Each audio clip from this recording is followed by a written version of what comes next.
And we are blessed tonight by our theme for our sermon series this year, Reflections on the Cross. And to kick off those reflections, we have with us Brother Peter Morphy, as we already mentioned, who is the full-time minister at Royal Oak Church of Christ. You may have heard of that church before, as many of you have family members there and deep connections. Royal Oak has always been a wonderful, wonderful sister congregation to Metro. We are very, very thankful and blessed for their fellowship. But tonight, Peter is with us to bring us our lesson. He's brought with him his lovely wife, Judy. We're also happy to have her as well. She makes Peter look a lot more attractive when she's standing next to him. I like to rib on Peter a little bit, but honestly, Peter is a great friend of mine. I wish we could spend more time together. Every time, I have never heard a sermon from Peter Morphy that I didn't walk away from having been blessed by. Yeah, he's always challenged me to be a greater preacher and Christian with his preaching. And I know you'll be blessed tonight to hear it. So without any further ado, Peter Morphy. Well, it is very good to be here, and I'm glad Judy could be with me. My daughter Caitlin also lives with us, so she's in university at Oakland, but tonight she's not able to be here because she's working at a place. I don't even know if I should mention it around here, but it's kind of a seedy place that, I made it. But actually, she's concierge at the Church of Christ Care Center. So anyway, so she works every other weekend out there at the Care Center. So looking after some people there in the residence. So that's good. And also Judy, I think you probably already know, Doug's maybe mentioned a few times that Judy works out there as well. So, a lot of times I go to places and, I'm introduced as the minister and she's my wife. Now, sometimes I go out there to help them at events and stuff like that. So Judy's the assistant to Doug. So I introduce myself as the assistant to the assistant of Doug. So I kind of really going down the ladder there. But anyway, it's all good. We enjoy the work that's going on out there. Well, tonight I was going to speak on something to do with the cross, and I know that that's a general theme that is going to be presented here in the next several weeks, and so I thought maybe I would start with maybe like a little bit of an introduction. So I'm not really going to talk about Jesus being on the cross or what happens after the cross. I thought I'd start with talking about what the disciples heard Jesus saying, because Jesus talked about the cross before he even went. And that must have been quite concerning. The disciples are wondering, what in the world is Jesus talking about? What does this mean?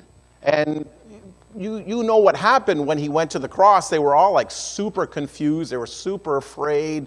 They ran away and they're thinking, what in the world is going? So it's almost like everything Jesus taught on the cross, they weren't listening. They definitely were not understanding what Jesus was saying, and maybe it's not completely their fault.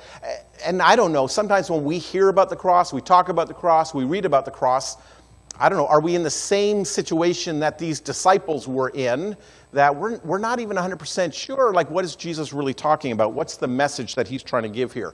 So, assuming that this works, see it works. Okay, so it's just a picture of the cross right now. What we're talking about is cross culture, because we all grow up with a certain mindset, certain viewpoint. Today they talk about it being a worldview. So we all have our worldview, but we grow up maybe even in the church, and we have our own preconceived ideas based on what we've been taught, what we've learned. Kind of the stuff that's offensive to us, sometimes we may say, well, let's just skirt that aside. I don't really want to have to deal with that. And then there may be other things that are taught that it's like, I really understand that. I embrace that. I think that's a great idea. I'm on board. And so it seems to be something we completely understand. But could we put ourselves back into the first century and just imagine that you're one of Jesus' disciples? Now, again, didn't bring a map or anything like that, but most of the disciples came up from the northern region. That's, when he was going out calling Peter, Andrew, James, and John, they were fishermen on the Sea of Galilee. That was more than a day's journey from Jerusalem. It was about 70 miles. It's not bad to do in a car, but I couldn't imagine walking it on a regular basis. Like, let's go up and back. Now the disciples and Jesus did that occasionally, walked down to Jerusalem, and I'm guessing they walked. They could have had a horse. I don't think they had air miles, but they just did what they could do, right? So it's quite a journey, though. But they spent most of their time up in these small fishing villages, the small towns around the area, and they weren't probably as familiar with all the things going on in Jerusalem. Probably most of them went down once a year, maybe even 3 times a year that were required for the Jewish men to go down for the religious holidays. Perhaps they did it that often, but so here they are living in these villages, but once in a while I'm sure they were down in what we'd call the city. They went down there, and people were crucified on a regular basis. Would we agree with that?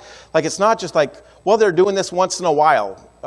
Once every 3 months we're going to decide to have crucifixion days. It just so happened that's when Jesus was crucified and there's 2 other guys there. It sounds like they're crucifying people quite regularly. And so, could you imagine walking into the town, and as you're walking along the street, not in town, it's mostly done outside of town, but you're walking along, and it's there's these guys moaning and groaning on a cross. It's pretty gory. And the reason the Romans did that a lot, because it's a pretty good deterrent, right? Why is that guy? Oh, he's a thief. Are you kidding me? You steal something and you end up there? I think I'm going to be careful how I live. I'm going to fall in line with what the Romans say, because that's not a pretty place to be. So they're familiar with the cross. They're familiar with what it means and what it represents. So what it represents is that you are guilty. What it represents is you've been separated from society. You've been judged, you've been tried, you're a criminal. The cross represents shame, right? The cross represents pain and agony. The cross represents death. And so it would seem odd that Jesus would talk about the cross. So we're going to look in the book of Matthew. Several times Jesus mentions the cross, as does mostly Mark and Luke as well. But Matthew mentions Jesus and the cross 3 times. Sometimes he makes other hints towards it. Remember at one time Jesus said, "Tear down this temple and I'll rebuild it in 3 days." Now we know he was talking about his resurrection, so he knew he was going to die, but the resurrection. But Jesus talks about the cross explicitly in the book of Matthew. So Matthew chapter 16 and verse 21. And of course Matthew 16 is one of our great scriptures to go to, because Peter makes that claim of Jesus. When Jesus says, "Who do the people say I am?" Some people say John the Baptist, Elijah, one of the prophets. People aren't really sure who you are. Jesus says, "Who do you say I am?" Peter says, "Well, you are the Christ, the Son of the living God." And Jesus is like, this is wonderful. That was not revealed to you by men, but by my Father in heaven. And on this rock I'll build my church, and the gates of Hades will not. That's great, isn't it? And you kind of feel like Jesus could have just given the invitation then, and everybody could have gone home. But this is the next few verses within that context. And maybe Jesus is feeling like, well, at least the disciples, apostles are beginning to understand who I really am. It's time for me to tell them why I'm here. And we're probably familiar with the ideology of the apostles, that Jesus is going to build an earthly kingdom. It's going to be wonderful, right? You remember even James and John, what did they want? Well, Jesus, when you establish your kingdom, can one of us sit on your right and one of us sit on your left? And what does Jesus say? Are you willing to drink the cup? This is the cup right here. It's the cross. Are you willing to drink the cup? But now Jesus is going to say something very clear. It's clear to us. Now we've read the rest of the story, so it helps for us to know where Jesus is going and what's going to happen, and Jesus is going to be crucified. But look what Jesus says. From that time, so it sounds like from that time on, and we're going to read it a couple more times in Matthew, but it was probably more than that. It was more than 3 or 4 times. It was on a regular basis. Jesus is trying to prepare the apostles for what's going to happen to him. From that time on, Jesus began to show his disciples that he must go to Jerusalem. Again, he's not saying I should or I could. He's saying this is a part of God's plan. This is a part of what the Father wants. This is why I've come, that I would What are you talking about here? That I would go to Jerusalem to suffer many things from the elders, the chief priests, the scribes, and be killed on the third day and raised again. Now I'm thinking if we're like the apostles, Jesus said a lot of stuff they did not understand. Jesus talked in parables. They didn't really understand the parables. I think they understood them later on, but even initially in Matthew 13, they came to Jesus, we don't understand, why are you speaking to people in parables? Nobody knows what you're talking about. And Jesus explained parables to them, right? They didn't but this is a weird parable. I mean, this is kind of extreme. It's not like somebody going out and planting seeds or somebody going fishing, pulls up a fish net. It's not talking about somebody building a tower, or it's not talking about servants that are accountable to a manager. He's talking about people dying on a cross. Jesus saying he's going to, what's the analogy here? But nobody wants to ask. That's the way the disciples were, right? Because, the disciples were men, right? And men, like, they want to be like, especially when a bunch of men are together, they don't want to be like, I don't think I know what he's talking about. Nobody says that. It's like, I know what he's talking about. I'm a man. I'm smart. Smarter than the rest of you guys. But all the guys seem to be going, yeah, like, amen. All right. We're ready for, and I was like, they have no idea. It's kind of like in John chapter 14. Jesus says, I am the way, the truth, and life. No one comes to, but preceding that, what did Jesus say? I'm going to go away. They're like, oh boy, Jesus going away. That doesn't sound good. But I'm going to go away and I'm going to prepare a mansion for you, to build a place for you. Where I am, there you can be also. And Jesus just goes ahead and says, and you know the way. We're like, yeah, oh yeah. Yeah, we're good. We know the way. They had no idea what he's talking about. So one guy named Thomas, who I like to call Believing Thomas. Now, some people call him Doubting Thomas, but he believed. He believed in Jesus. And he says, we don't know the way. I'm glad somebody asks the question. We don't know what you're talking about. It's important. It's a good way to learn. Say, can somebody explain this to me? And by the way, Thomas, just one other thing, I did Thomas a couple weeks ago at Royal Oak. Another thing about Thomas is, you remember Lazarus was sick, and then he died? And Jesus says, let's go down to Bethany, which is right outside of Jerusalem, and the religious leaders have already said, we're going to stone him to death. We want to kill him. They have all these plans that they're going to get rid of Jesus. They're going to execute him one way or the other. And Jesus says, let's go down to Bethany so we can be Mary and Martha, and we'll be there with Lazarus. So we're going to go down there. And the disciples are like, no, don't go. Don't go. We shouldn't go. That's dangerous. You know what Thomas says? Let's go down so we can die with him. I'm ready to die with Jesus. That's what he says. Nobody else really says something quite like that. Like Peter says, I'll never let these things happen to you. But Peter never said, Jesus, I'll die with you. I'm ready to die. I'm not committed. But here Jesus, that's what he's talking about, dying. He's talking about dying. What in the world does that mean? Well, Jesus had to go on another time to explain it again. Matthew chapter 17 and verse 22. As they were gathering in Galilee, Jesus said to them, the Son of Man is it's soon, it's coming up. We're right on the verge of this. I hope you're ready. I hope you're ready for what's going to unfold. Don't be too surprised. And it seems like a lot of the things Jesus said that the disciples did not understand till later on, well after the resurrection. I mean, even when angels came and said, you remember what the Old Testament scripture said, that he died and raised again? And everybody's like, yeah, we know that, but we don't believe Jesus was risen from the dead, right? They're like, where's his body? But the Son of Man is about to be delivered into the hands of men. They will kill him and will be raised on the third day. I guess this is an understatement now. They're beginning to understand something, and they were greatly distressed. Jesus is going to die. That's something beyond anything they could imagine. It's beyond anything they were expecting. It's like, Jesus, you called us to be your apostles 3 years ago. This is maybe close to the end of his life, maybe the last 3 to 6 months of his life. And now you bring this up. Right? We were getting ready for some kingdoms. We were getting ready for a place. We're getting ready for the palace. We're getting ready for the position. We're getting ready to be, Secretary of Defense. And, I want a position here in some great kingdom like David had. And no, you're talking about dying. This is making us feel a little more than uncomfortable.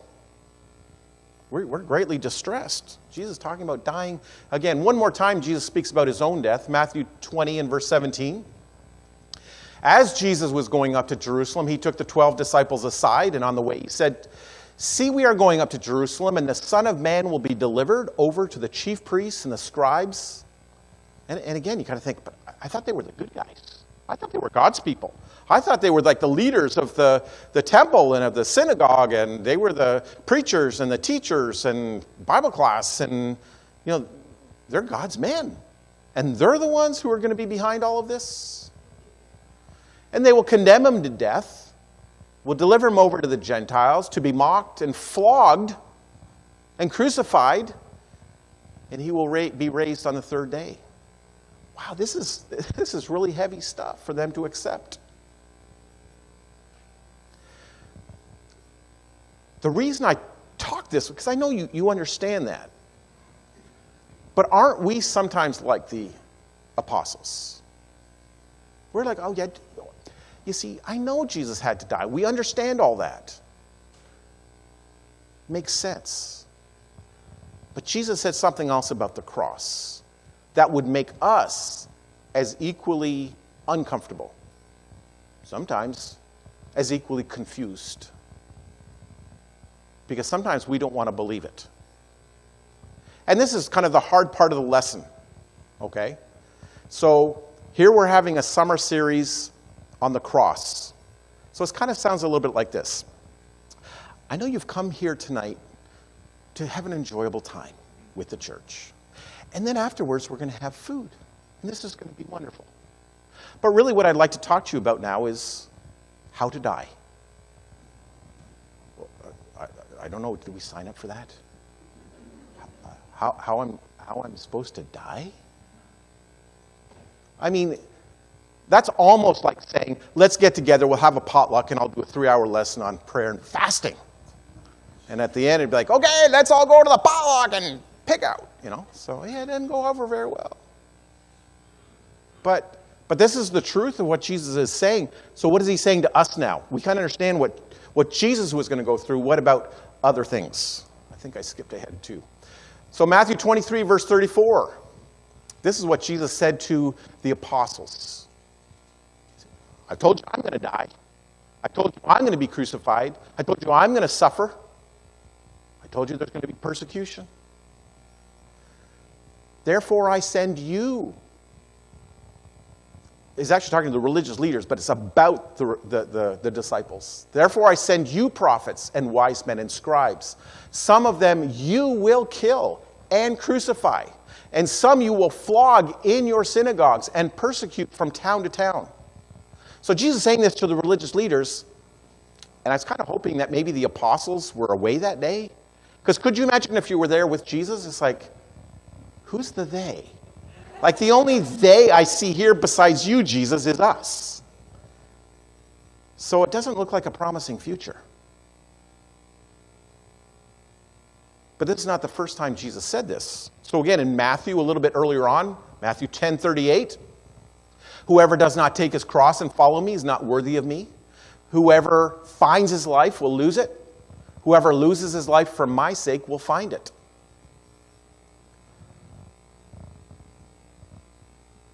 See, we look at that and say, oh, I think I know what that means. That just means, when we decide to become a Christian, we're going to have some difficulties in our life. We'll have a few challenges. There may be one or two people that don't like us. They may even call us names because we're a Christian. We call that being persecuted for Christ's sake. But that's not what Jesus said. Jesus says, you have to take up your cross. So what is a cross back then? A cross is something that the criminal would take on the way to be crucified. Jesus, this is so heavy. It's like Jesus is saying, unless you're willing to die. And I'm not saying die when you're ready to die. I'm saying, you got to die today.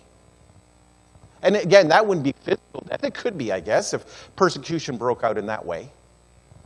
But he's saying, you've got to kill yourself. Because the old me still wants to live. So quite often the Bible talks about the person of the flesh, the man of the world. The old me before it was crucified. See what happened in Romans 6 in baptism? We died to the old self and we were raised to live a new life, but the old self still wants to live. So there's an ongoing struggle, battle in our lives. So we've got to die to ourselves. So really quickly, the cross is not when you get an illness. That's not a cross. Because people that aren't Christians get illnesses. It's not when you get laid off at work. It's not, struggling through a difficult marriage. It's not having financial difficulties. So the cross is something that comes into your life because you're a Christian. But we're saying, I'm willing to endure. I'm not going to give up. So ultimately we say, if somebody hurts my pride, that's okay. Because I've already died to my pride. I don't have pride left anymore. If somebody takes something that I own, it's not a big deal. I've already given that up. I've already given that over to Jesus. And if somebody wants to steal some of Jesus' stuff that's in my house, they can do that. It's not a big deal. If someone takes advantage of me, that's okay. I've already killed myself. I'm already dead. I'm not living. I'm going to live for Christ. But it's hard, isn't it? Isn't it hard to say, I'm not going to live anymore, but I'm going to let God live in me. I'm going to be a different person. See, it's not changing some things in your life. It's changing everything. And it's starting from the inside out, not from the outside in. So being a Christian, being a better Christian is not saying, well, I think I can give another $20 every week to the church. Well, maybe you can. But God doesn't need your money. Oh, the church here may need your money, so I better not say that too often. Yeah. Anyway. But it's saying, I'm just going to die to myself. So you know how much... See, when we talk about money, this is sometimes what we think. Well, God's blessed me so much. I'm going to give 20% of my money to God. That leaves 80% for me. Well, no, that's not the way it is. I give 100% of my money to God. Now, that doesn't mean it all goes in the plate, because what does God want me to do? He wants me to pay my bills. He wants me to take care of my family. He wants me to help others. I'm guessing He wants me to get around from place to place. So if I need a car, I have a car, and that's fine. But it's all His. Because I've died. That's what it means. If I'm dead, there's nothing left of me. It's all His. My time is all His. My relationships are all His. I've given it all up for Him. So this is what He's saying. Whoever loses his life for my sake, that's when you find real life. So it's not, we think it's so negative. But really the positive is, that's where we find real life. That's where we find real life, real contentment, real joy, real love is found in that kind of relationship.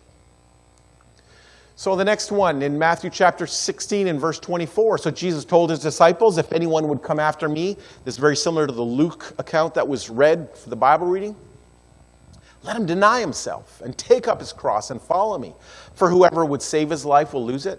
Whoever loses his life for my sake will find it. For what will it profit a man if he gains the whole world and loses his soul?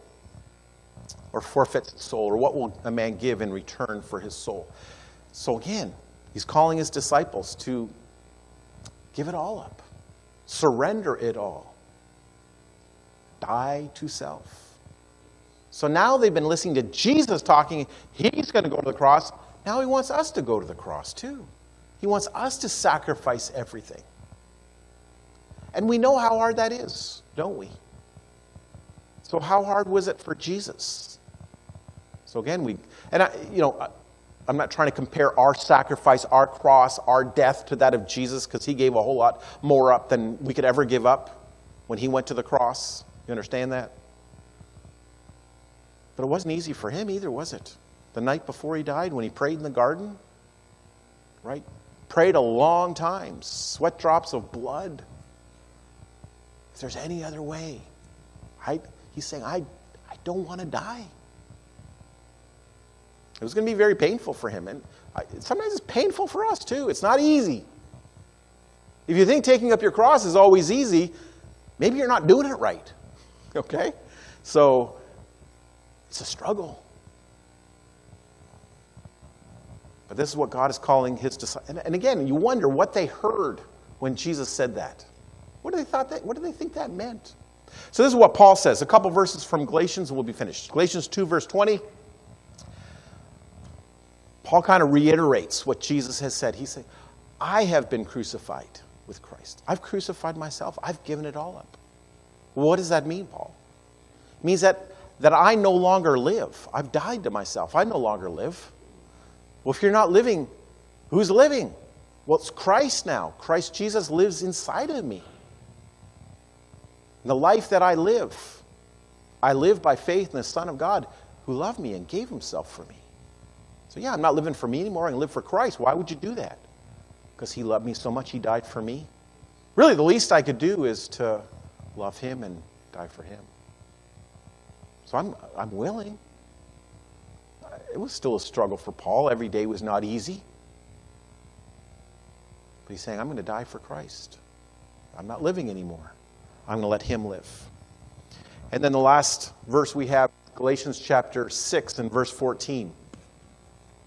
Far be it from me except to boast. And so Paul once in a while would talk about things that he has done and what Christ has done through him. But kind of more of as an example for people. He wasn't trying to say, look how wonderful, I'm better than everybody else. I've earned this somehow. I've got a better place or a better position than you. I deserve better. He's not saying that. But look what he says he will boast in. Far be it from me to boast. Okay, but I will boast. This is what I'm going to boast in. I'm going to boast in the cross. That's my glory. That's what I love to talk about. That's what I'm living for, the cross. It's the cross of Jesus and the cross that I've already died on to go through that struggle. The cross of our Lord Jesus Christ, by which the world has been crucified to me and I to the world. So this is what Paul's saying. When people in the world look at me, this is what Paul's saying. Don't think people think that about me. When people in the world look at me, they think, Paul, you're dead to us. What you do and what you say and how you live and what's important to you, it's dead. It means nothing to us. We don't even understand you. You're dead to us, Paul. Do you think his friends and co-workers that were in the Sanhedrin, that were in the priestly duties in the Jerusalem, that group that Paul used to hang around with before he became a Christian, they said, Paul is dead to us. Paul said it works two ways. Because you guys are dead to me. I don't understand how you live. I mean, I used to live that way, but it means nothing to me. There's nothing that the people in the world, Paul would say, boy, that really appeals to me. I see them do that. That's what I really want to do. I want to be more like them. I want to follow their ways. I want to have what they have. I want to do what they do. You know, Paul's saying, man, that stuff is dead to me. I've died to that. It means nothing. So the world looks at me and says, Paul, you're dead. Paul looks at the world and says, world, you're dead. But Paul is living for Christ. Christ is living in Paul. So it takes on a new meaning of what it means to die with Christ, to be crucified with Christ, to take up your cross and follow Christ. Because the thing is, Jesus didn't say, if you want to follow me, there's a few ways of doing it. You can take up your cross, or if you want to, you can just look at the cross, or you can buy a cross and wear one around your neck, and that'd be fine. That's not what he said. There's one way. Take up your cross. You have a cross. You carry a cross. The point of a cross is to die. So we die so we can live. We die to ourselves so Christ can live in us. We die to the things of this world so we can be alive to the things of God. So instead of thinking upon the things in the world, Paul says, think on things above. Things in heaven. Things that are spiritual. Things that are true, things that are lasting, things that are eternal. That's what Jesus looked towards even when he went to the cross. For the joy set before him, he endured the cross. There's something better. We die to ourselves so we can have a new life. Well, if there is somebody here tonight that says, that's what I want. I want to live. Not in the world. I want a new life. For someone to become a Christian, they've really got to get to the point of saying, I'm just done with the world. I've tried the world. I'm frustrated with the world. It's not bringing me anything it promised. I need something else. And until someone gets to that point, why would they come to Christ? But if you realize, I need Christ. I need a Savior. I need something better. I need a promise of eternal life. I need the love of God. I need forgiveness. I need a new start. That's what becoming a Christian is. Maybe somebody wants to become a Christian tonight. And I know the elders and Jared, and they can help you. They can talk to you. They can encourage you. They can baptize you if that's what you're ready to make the decision. So pretty clear tonight, though. If you want to be baptized, it just simply means you got to pick up a cross tonight. Pick up the cross. Follow Jesus. Follow him. Follow him. Where did he go? Oh, he's gone back to heaven. Do you want to follow him? Do you want to follow him? Because that's what he said. He's going to go to heaven. Prepare a place. So if you want that, if we can encourage you, if we can be blessing. So we'll stand, we'll sing this song, and let us know how we can be helpful tonight in your Christian walk. Let's stand.